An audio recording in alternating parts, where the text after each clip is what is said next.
Bienvenue à tous à ce journal du week-end sur Canal Congo Télévision.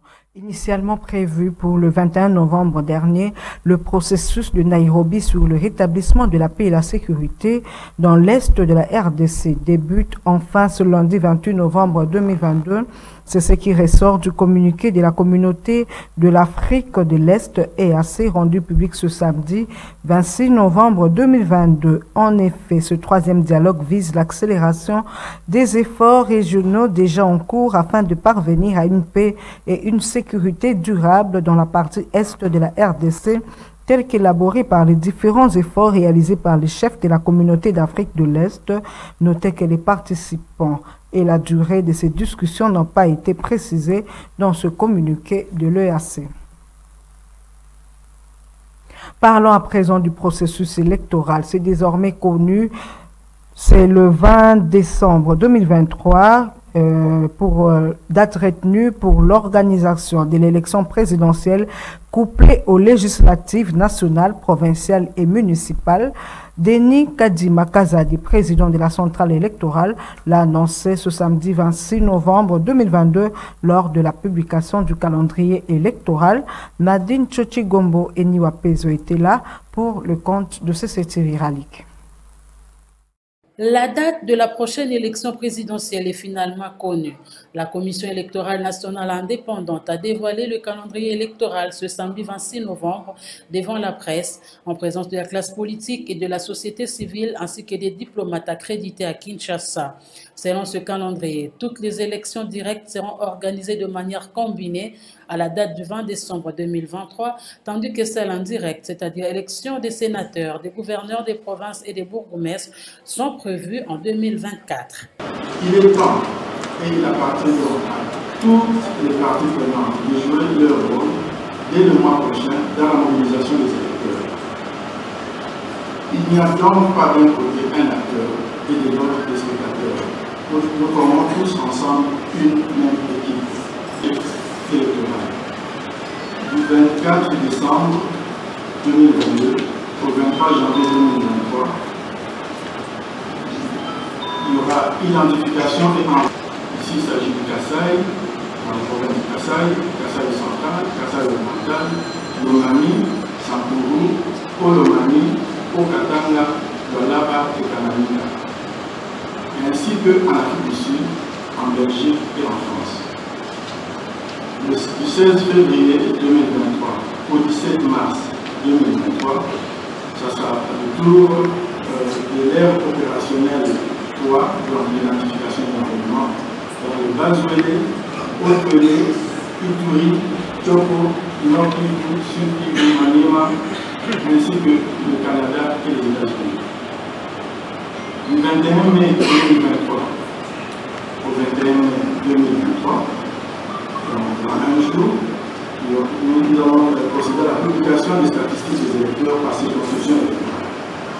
Du 23 mai 2023 au 1er juin 2023, adoption de la loi sur la répartition des sièges par le Parlement. 1er juin 2023, 15 juin 2023, promulgation de la loi sur la répartition des sièges. 19 novembre 2023 au 18 décembre 2023, campagne électorale pour les candidats présidents de la République, députés nationaux et députés provinciaux. Du 4 décembre au 18 décembre, campagne électorale pour les candidats conseillers communaux et locaux. La date a bien noté le 20 décembre 2023, ce sera le jour de l'organisation des scrutins directs du président de la République, des députés nationaux, des députés provinciaux et des conseillers communaux. Du 20 janvier 2024, ce sera la prestation du serment du président. Juste après cette cérémonie liée à la publication du calendrier électoral, quelques acteurs politiques et de la société civile ont salué d'une manière exceptionnelle la promptitude de la CENI quant à cette publication électorale. On les écoute au micro, une fois de plus, de Nadine Tchochigombo et Niwa Pezo. Je pense que c'est la vitesse de croisière qui est prise aujourd'hui avec cette cérémonie. Nous étions tous un peu dubitatifs quant à la possibilité qu'aurait la commission électorale d'organiser cette élection dans les temps qui avaient été prévus par le législateur que nous sommes. Aujourd'hui, nous avons plus de raisons de faire confiance en cette centrale électorale parce que les balises sont fixées et nous allons pouvoir juger la CENI sur la manière dont elle va respecter ou non le calendrier qui vient d'être annoncé aujourd'hui. Les Congolais savent que le calendrier constitutionnel sera respecté et que sauf cas de force majeure, nous aurons toutes les élections dans les temps qui sont prévus par la Constitution. Je pense que c'est ça l'essentiel que j'ai retenu. La sécurité, c'est un préalable, mais qui a toujours été géré dans notre pays au cours des 3 cycles que nous avons connus en 2006, en 2011 et en 2018. Jamais nous n'avons organisé des élections avec un pays totalement pacifié. Une très bonne impression au terme d'efforts consentis, au terme d'opérations sur le terrain. La nouvelle CENI dirigée par son Excellence Denis Kadima Kazadi a pris une longueur d'avance. Après avoir posé les diagnostics électoraux, aujourd'hui il y a un cliché clair qui est tiré. Parce que quand vous avez le calendrier électoral, je crois qu'il reste seulement la thérapeutique électorale. Donc toute la CENI est dans la joie. C'est une grande joie pour le prophète de malheur qui disait que des fois les élections n'auront pas lieu. Mais aujourd'hui, l'expert électoral de renommée internationale a prouvé à tout le monde qu'il a la maîtrise des matières électorales. C'est un temps record pour pouvoir nous présenter ce calendrier électoral aujourd'hui. Vraiment, nous d'abord, comme organisation de la société civile et plus particulièrement qui travaillons sur la question des personnes vivant avec handicap pour les élections inclusives, nous en sommes très satisfaits. Mais maintenant, il reste la matérialisation de ces calendriers électoraux que nous, comme organisation de la société civile, nous allons suivre pour savoir si vraiment la Commission électorale nationale indépendante va respecter tout ce qui a été mis dans le cadre de ces calendriers. Toujours à ce sujet, Prince Epengue, président national de l'ADD Congo et cadre de la plateforme politique Lamuka, exige des correctifs car, dit-il, ce tableau de bord des élections 2023 contient beaucoup de faiblesses. Il est joint au téléphone par Maxime Makab. Cependant, nous exigeons que les parties prenantes que sont la coalition Lamuka, l'Union sacrée, les FCC, la société civile émettent des correctifs par rapport à ce calendrier. Parce que ce calendrier contient beaucoup de faiblesses. Tenez, Kadima décide tout seul de tout. Kadima n'est pas Dieu des élections. Kadima n'est que celui qui dirige l'organe organisateur des élections. Ceux qui vont à compétition électorale, c'est les partis politiques. Les correctifs 1, au niveau des différents scrutins. Dans ce calendrier, Kadima prévoit d'organiser l'élection présidentielle, les élections législatives nationales, législatives provinciales et municipales, les mêmes jours, 4 élections. Dans un pays continent comme le Congo, Kadima risque de planifier un véritable chaos dans les bureaux de vote avec 4 élections le même jour. Deuxièmement, Kadima, dans son calendrier, ne parle pas de l'audit du fichier électoral. Or, l'audit du fichier électoral est extrêmement important pour savoir l'effectif et d'autres électeurs qui n'existent que dans les têtes de ceux qui veulent planifier la fraude. Kadima décide seul d'impliquer ou de faire voter les Congolais de la diaspora. Il choisit seul les pays. Sur base de quoi Kadima décide de ceux-là qui doivent voter à l'étranger et de ceux-là qui ne doivent pas voter sans impliquer les partis politiques, ce qui va accomplir. Autre chose, les activités socio-économiques sont restées paralysées toute la journée de ce samedi 26 novembre suite à une incursion des hommes armés assimilés aux miliciens Maïmaï qui ont attaqué la ville de Butembo aux environs de 3h45. 6 personnes tuées, dont un officier militaire et son garde du corps, 3 présumés assaillants et un civil atteint par balle. Suivez à ce sujet le capitaine Anthony Mwalouchaï au micro de notre correspondant Joël Kamab. Écoutez, c'était aux alentours de 4 heures du matin où les Maïmaï du groupe Baraka, qui sont en pleine ville, sont allés s'attaquer dans une résidence de notre commandant adjoint de la 2e brigade de réaction rapide chargée de l'administration. Alors, il y a eu échange de tirs entre les rebelles et ces gardes du corps. Malheureusement, il y avait un officier supérieur au grade du colonel qui était des passages chez le colonel, qui a eu une balle de l'ennemi et la mort s'en est suivie. Alors du côté assaillant, nous avons réussi à neutraliser 3 combattants Maïmaï et aujourd'hui nous sommes, au moment où je vous parle, nous sommes en train de mener des opérations de ratissage dans cette ville où exactement, il faut le dire, il y a beaucoup de Maïmaï qui sont dissimulés au sein de la population. Et rappelez que tout ça, les Maïmaï se sont réveillés suite à l'arrestation des 4 de leurs combattants responsables au début de la semaine de la mort d'un soldat qui a été décapité. Et au moment où on les a arrêtés, et les Maïmaï se sont gérés de venger les leurs. Nous sommes en train de les traquer et je pense que dans les heures qui suivent, nous allons présenter ces Maïmaï devant la presse et ils vont eux-mêmes vous témoigner à ce qu'ils ont fait pour décapiter notre soldat.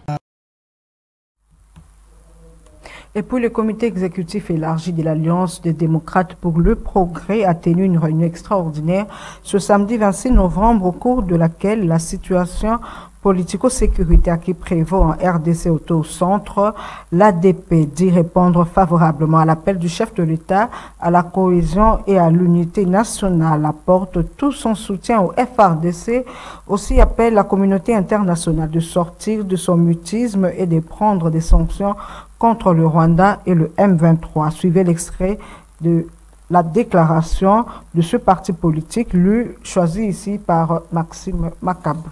Aujourd'hui, certaines localités du Nord Kivu se trouvent illégalement occupées par le voisin belliqueux, le Rwanda, sous les couverts du mouvement terroriste dit M23.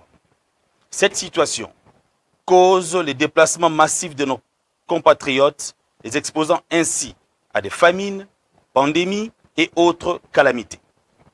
Sur le plan militaire, les forces armées de la République démocratique du Congo, FARDC, engagées au front dans cette guerre asymétrique pour protéger et sauvegarder l'intégrité territoriale de notre pays, font face à plusieurs groupes armés rebelles ainsi qu'à 2 armées régulières, celle du Rwanda déguisée en groupe terroriste du M23 et de l'Ouganda dont l'hypocrisie n'est plus à démontrer. Nonobstant la gravité de la situation humanitaire sur terrain, l'abstention de la communauté internationale à condamner de manière expresse et à prendre des sanctions contre l'agresseur frise une certaine complicité. De ce qui précède, vu l'urgence et la nécessité, répondant à cet appel du chef de l'État, les comités exécutifs élargis de l'Alliance des démocrates pour le progrès, ADP, décident de répondre favorablement à l'appel du chef de l'État, Félix Antoine Tshisekedi, à la cohésion et à l'unité nationale autour de la question de l'insécurité dans la partie orientale de notre pays. D'apporter son soutien inconditionnel aux forces armées de la République démocratique du Congo, FARDC, et aux efforts fournis par les chefs de l'État ainsi que le gouvernement à imposer la paix et la sécurité sur l'ensemble du territoire, particulièrement dans l'est de la RDC. De mobiliser les jeunes à intégrer les rangs de nos forces armées pour la défense de la souveraineté et de l'intégrité territoriale. De participer à toutes les initiatives prises dans les cadres de l'Union sacrée de la nation visant à mobiliser le peuple congolais, à soutenir le FARDC et à coopérer avec nos services de sécurité pour dénoncer tout cas suspect. À cela, le comité exécutif élargi de l'Alliance des démocrates pour le progrès, ADP, recommande ce qui suit. À la communauté internationale de sortir de son mutisme et de prendre des sanctions contre le Rwanda et le mouvement terroriste M23. Aux Nations Unies, d'analyser le dernier rapport produit par ses propres experts confirmant la présence de troupes rwandaises en RDC, ainsi que le rapport mapping et d'en tirer toutes les conséquences. De mettre fin au régime de notification qui frappe l'acquisition des armes par notre pays. Au gouvernement de poursuivre les démarches diplomatiques et surtout la mise en œuvre des engagements pris par le partie prenante au mini-sommet de Luanda du 23 novembre dernier. De maintenir sa position de ne pas négocier avec les mouvements terroristes sous n'importe quel prétexte. Tout à fait autre chose, examen et adoption à l'Assemblée nationale du rapport de la Commission environnement relatif à l'Ordre national des ingénieurs agronomes en RDC, une loi qui apporte plusieurs innovations dans ce secteur. Les détails avec Edi Kabea et Bob Nzamba.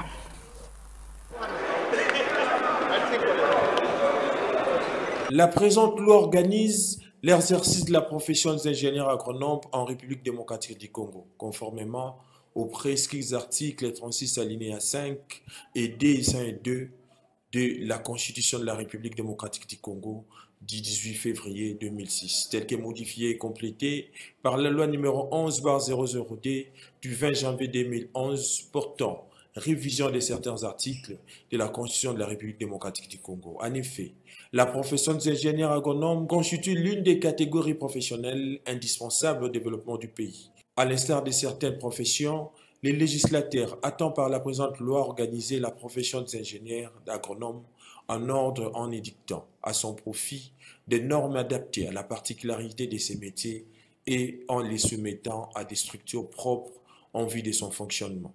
Jadis considéré à sa juste valeur, l'ingénieur agronome a joué les rôles des principaux artisans du développement incontestable et très avancé de la République démocratique du Congo. La déliquescence actuelle du secteur agricole impose une implication responsable et accrue de l'ingénieur agronome pour parvenir à la relance effective de ces secteurs. D'où cette explication de l'honorable Scholastique Maïndo. C'est important parce que les gens confondent toujours les associations et l'ordre. L'ordre, ça permet de réguler la profession. Ça permet par exemple aujourd'hui de voir que telle personne fait bien son travail, fait mal son travail, l'ordre peut sanctionner. Donc, pendant que ça peut aussi bien sûr défendre les intérêts, mais c'est surtout, comme j'ai dit, pour la régulation, alors que l'association, c'est juste un groupe de personnes. Comme là, nous avons notre association qui s'appelle l'Association des ingénieurs agronomes du Congo, qui s'appelle ASIAC, où le président d'ailleurs était là aujourd'hui aussi. Et donc, nous avons la SIAC, nous avons même un syndicat. Chaque groupe d'association, chaque structure a ses rôles et sa mission, mais la mission de l'ordre, c'est principalement pour réguler la profession, faire respecter les normes et tout. D'où la nécessité de créer un ordre susceptible de réguler l'exercice de la profession d'ingénieur agronome en République démocratique du Congo. La présente loi comprend la création des missions et de l'inscription au tableau de l'ordre, de l'organisation et du fonctionnement, des droits et devoirs des ingénieurs agronomes, de la discipline et des sanctions, des dispositions transitoires et finales. Examen et adoption de la proposition de loi modifiant et complétant la loi relative à l'organisation de la santé publique.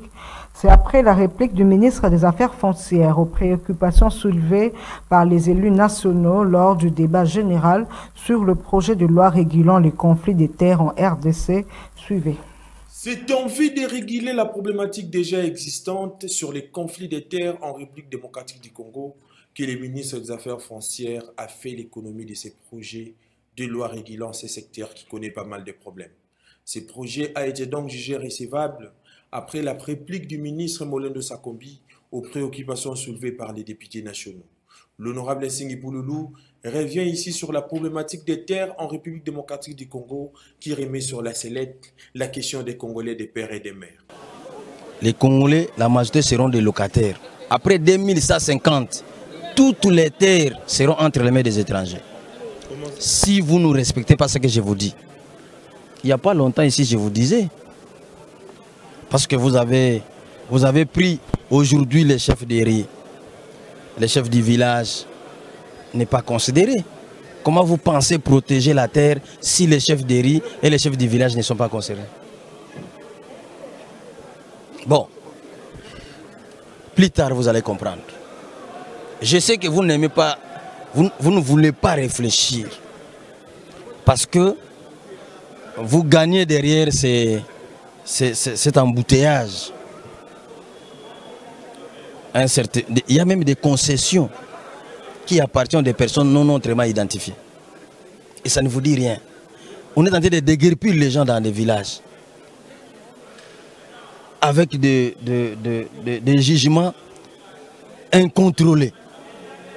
Des propriétaires du village obligés à quitter leur village.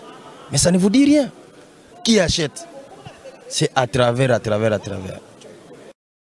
Au cours de la même plénière, les élus nationaux ont examiné et jugé recevable la proposition de loi modifiant et complétant la loi relative à l'organisation de la santé publique, les innovations de cette proposition de loi avec son initiateur. L'innovation, la première d'abord, c'est de séparer la partie offre de santé et la demande de santé. Deuxième innovation, c'est de mettre en place un mécanisme de solidarité nationale qui facilite l'accès aux soins du point de vue financier. Et la troisième innovation, c'est de mettre à la disposition du secteur de la santé des ressources suffisantes pour qu'ils puissent construire les hôpitaux, équiper les centres de santé et surtout améliorer la qualité des soins. C'est officiel, Christian Bossembe présidera désormais le Conseil supérieur de l'audiovisuel et de la communication CESAC, suivi de Mboliko Bruno, élu par consensus après élection des membres du CESAC. Sur 12 membres présents, 9 ont voté et 3 se sont abstenus. Les détails avec Nadine Tchochigombo et Niwa Pezo. Après une élection entre nouveaux membres du Conseil supérieur de l'audiovisuel et de la communication, dont 9 votants et 3 abstentions sur les 12 présents dans la salle, les membres du bureau définitif sont désormais élus et connus du public, à savoir Christian Bossembe, élu président de cette institution. Il remplace à ce poste l'ancien président Tito Ndombi. Mboliko Mbolison Bruno, vice-président. Kabamba Kassongo Oscar, rapporteur, ainsi que Mme Louyeye Kundoma Adou au poste de questeur. Ne travaille pas sur un vide. Le CESAC a un règlement intérieur du 20 septembre 2011 qui a été déclaré conforme à la Constitution. Et donc ce règlement-là vaut. Au lieu de prendre 3 mois, 4 mois, 6 mois pour toiletter le règlement intérieur, le collègue a proposé à ses collègues, à l'Assemblée plénière, d'aller droit à l'essentiel, de considérer l'applicabilité de ces règlements intérieurs du 20 septembre, d'installer sur base de ces règlements intérieurs le bureau définitif. Il a proposé la composition par consensus et que ce bureau installé prendra des dispositions pour que dans un bref délai, et s'il est fait, que les règlements intérieurs du 20 septembre 2011 soient révisités. Et donc, nous avons utilisé cela et c'est ce qui nous a permis à ce consensus qui a été plébiscité. Il y avait 12 participants à la réunion, 9 ont voté pour le consensus et 3 ont usé de leurs droits constitutionnels et démocratiques de s'abstenir. Ils étaient sortis légèrement avant la fin de la réunion. Et donc nous considérons que d'abord sur le plan du quorum des décisions, ça a été atteint, 12 membres sur les 15. Et sur le plan du quorum du résultat final, il n'y a rien à dire, il n'y a pas photo, parce que sur les 12, 9 ont voté pour. Et pour cimenter cela, pour bétonner cela, il y a la motion, le volet physique, le volet écrit de la motion qu'on va vous disponibiliser. Nous devons assurer aux médias que le rôle du CESAC, ce n'est pas de fermer les médias.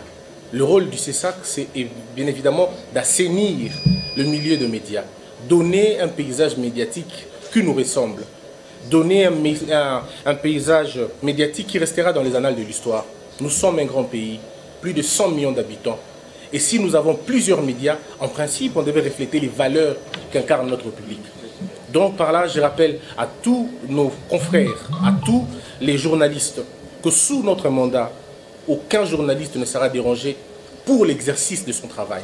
Bureau définitif installé, il est chargé d'organiser dans un bref délai la revisitation du règlement intérieur du 20 septembre 2011 du CESAC que la Cour constitutionnelle avait déjà déclaré conforme à la Constitution. L'ASBEL, les jeunes authentiques et visionnaires du Grand Bandundu, Javiba, plaide pour les retours d'une paix durable à Kwamouth et sollicite l'organisation d'une table ronde entre les différentes couches sociales de la population de ce coin du pays qui a été confronté à un conflit interethnique. C'est dans ce cadre qu'ils ont organisé une messe d'action de grâce en mémoire des victimes. Bob Nzamba signe ce reportage. Dans notre pays, en général, mais spécialement. Les jeunes authentiques et visionnaires du Grand Bandundu et ses environs regroupés au sein de l'ASBEL Javiba plaident en faveur de la paix dans ces coins du pays en proie actuellement au conflit interethnique. Le président de la dite ASBEL, Binitia Kinkoufi Faustin, appelle à l'organisation d'une table ronde entre jeunes, chefs coutumiers, membres du ministère provincial de l'Intérieur en vue d'une paix durable à Kwamouth. D'organiser une messe de suffrage en mémoire de nos frères et sœurs tombés suite aux atrocités du triangle Kwamouth, Bagata et Kenge. Parce que dans ces conflits, les victimes et les acteurs sont souvent les jeunes. C'est pour cette raison, en mémoire de ces gens-là, de ceux qui sont tombés et surtout ne sont pas enterrés par manque de populations qui se sont déplacées dans des villages, les villages se sont vidés. C'est pour cette raison que nous pensons à leur mémoire pour organiser une messe de suffrage à leur mémoire. Le gouvernement est appelé à mettre toutes les batteries en marche pour le retour de la paix dans ces coins. Dernier survivant de la Deuxième Guerre mondiale, le caporal Albert Kanyuko est décédé vendredi 25 novembre à Kinshasa. L'information a été confirmée par les membres de sa famille biologique. Il a tiré sa révérence à l'âge de 100 ans après avoir été décoré commandeur de l'ordre de la Couronne. C'est pratiquement la fin de cette édition du journal du week-end sur Canal Congo Télévision. Merci à tous de l'avoir suivi.